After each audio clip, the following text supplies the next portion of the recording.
আসসালামু আলাইকুম। মাতৃজগৎ টিভির সংবাদে সবাইকে আমন্ত্রণ জানিয়ে শুরু করছি আজকের সংবাদ। সাথে আছি আমি উম্মেহানি।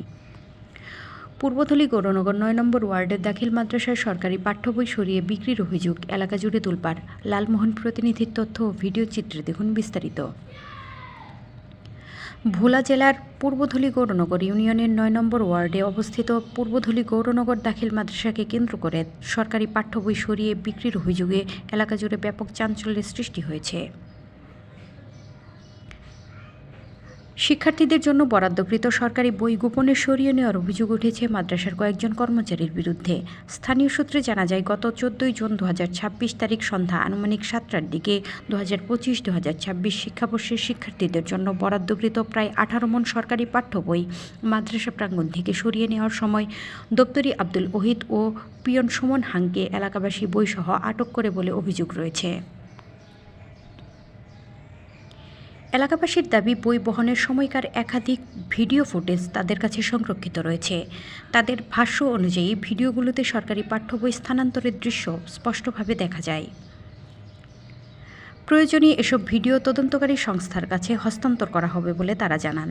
স্থানীয় অভিভাবক মোহাম্মদ আব্দুল করিম বলেন, অনেক শিক্ষার্থী এখনও সব বই হাতে পায়নি, অথচ শিক্ষার্থীদের জন্য বরাদ্দকৃত বই বাইরে নিয়ে যাওয়ার ঘটনা অত্যন্ত উদ্বেগজনক। বিষয়টি নিরপেক্ষ তদন্ত হওয়া দরকার। আরেক অভিভাবক বলেন, সরকার শিক্ষার্থীদের বিনামূল্যে বই দিচ্ছে, সেখানে যদি বই বিক্রির চেষ্টা হয়ে থাকে তাহলে দায়ীদের বিরুদ্ধে কঠোর ব্যবস্থা গ্রহণ করা উচিত।